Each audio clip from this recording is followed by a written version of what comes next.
going down, world? Welcome to the 40s. I go by the name Black Pegasus, and today I'm checking out Rick Derringer, rock and roll, Hoochie Koo.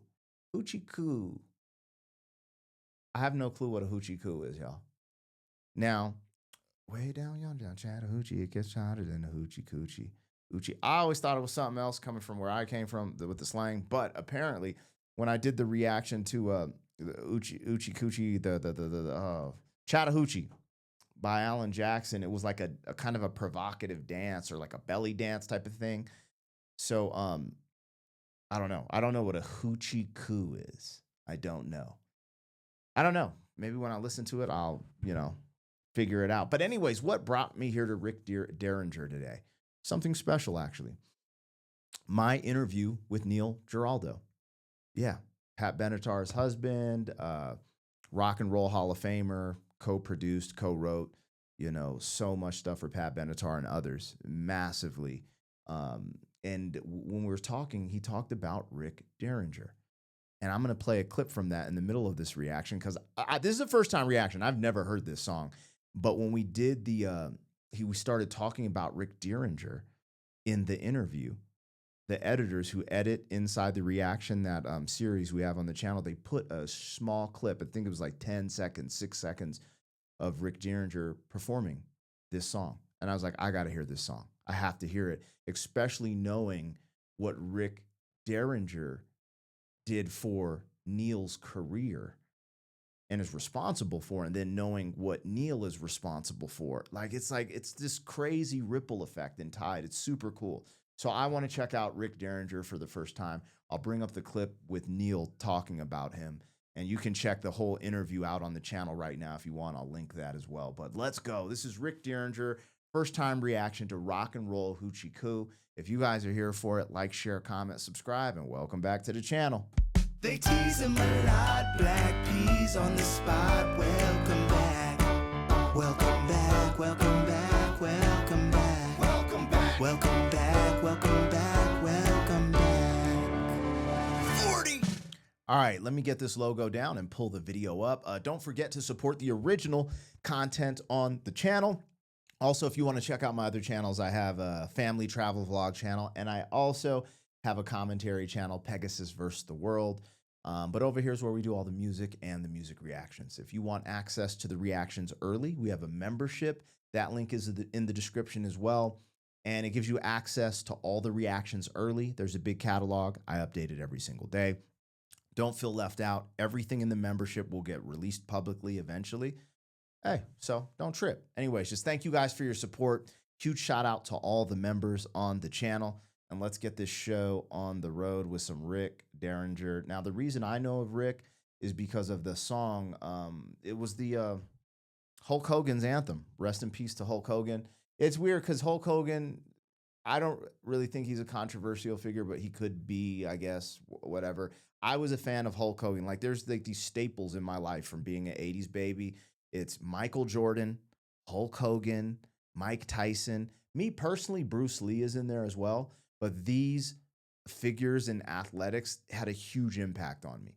And so the fact that he wrote or played or made the song for Hulk Hogan's theme song is ridiculous.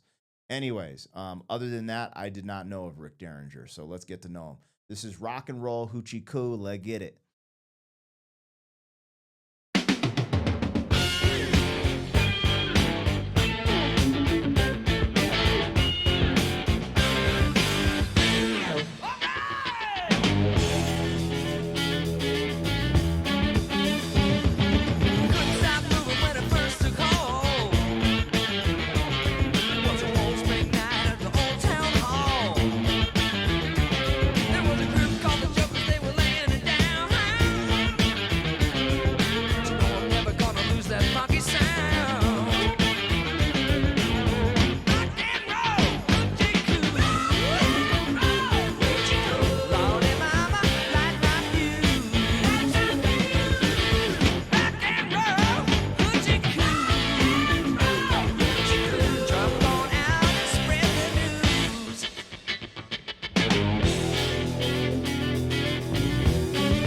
I love this song.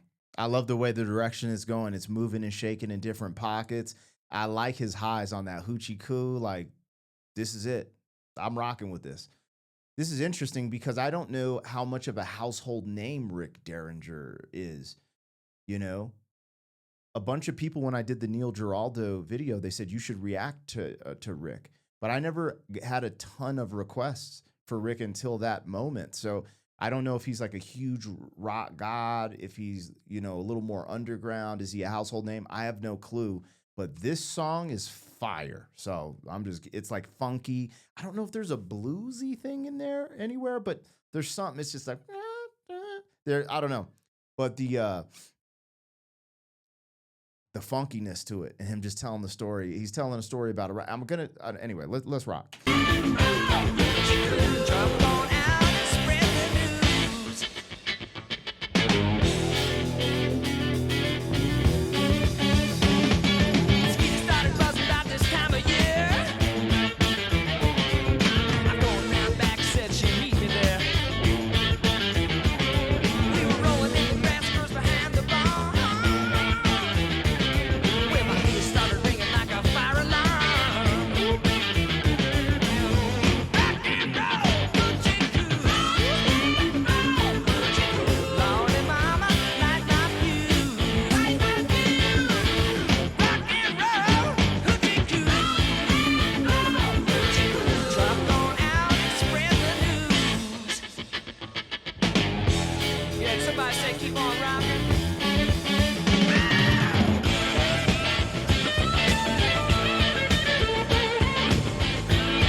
Yo, that guitar work is crazy. Like, if we're just keeping it a buck, that guitar work is crazy.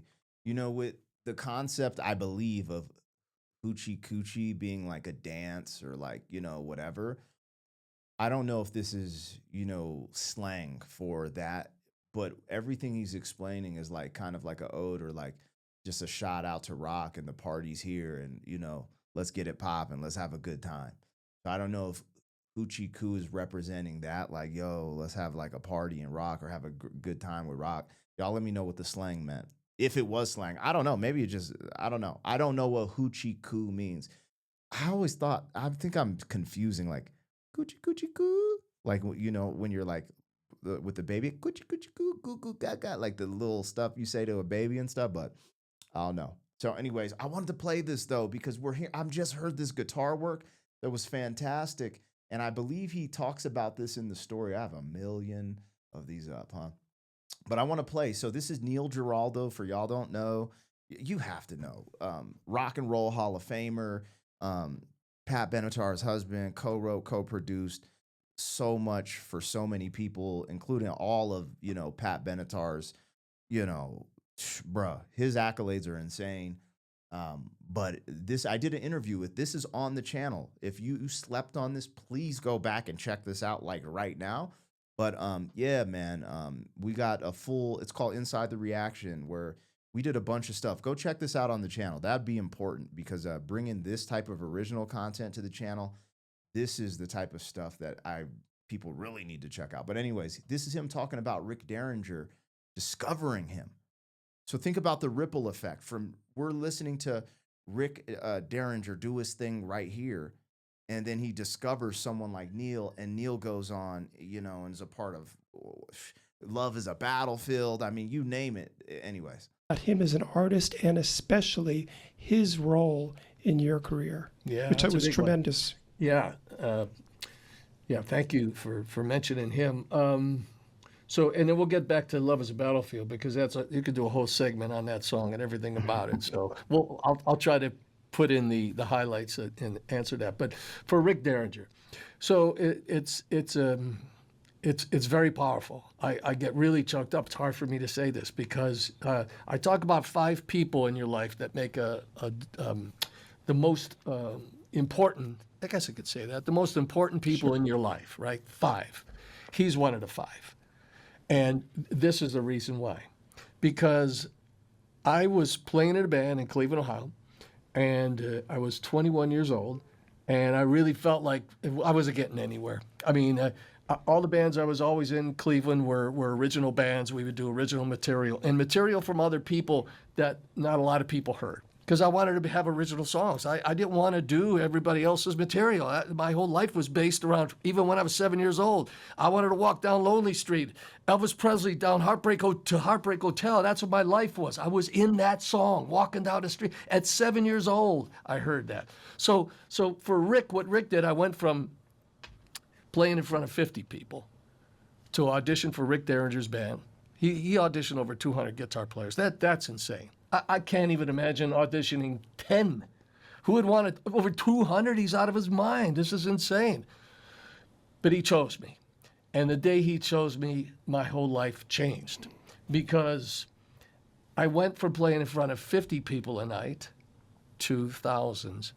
And watching him and listening to him, he wasn't teaching. He wasn't a guy that was going to teach you stuff by telling you.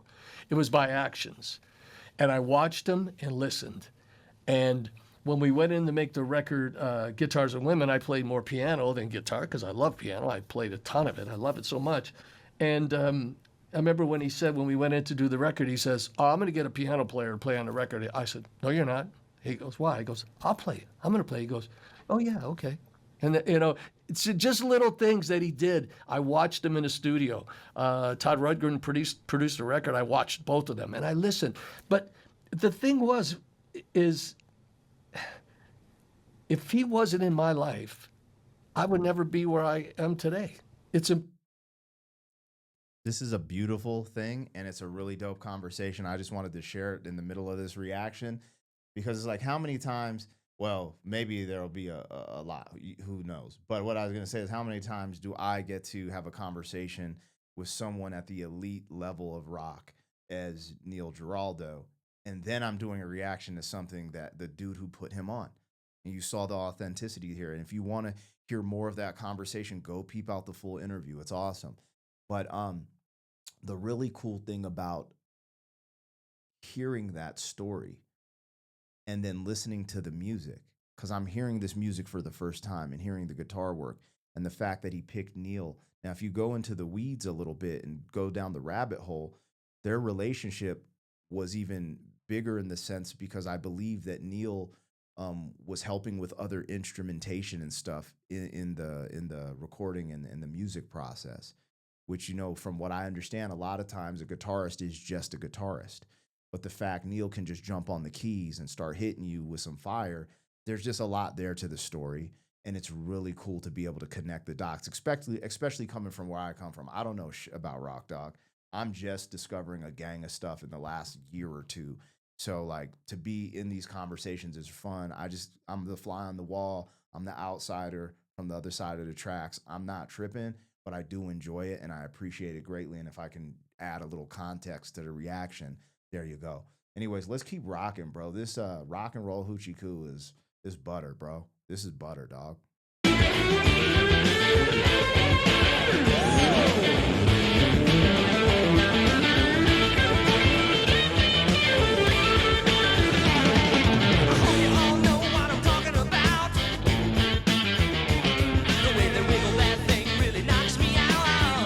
Wiggle that thing.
don't know why my favorite part is the high, the rock and roll, Hoochie Koo. Like that, I don't know. That's just, I'm rocking with that. Like that's hard to me.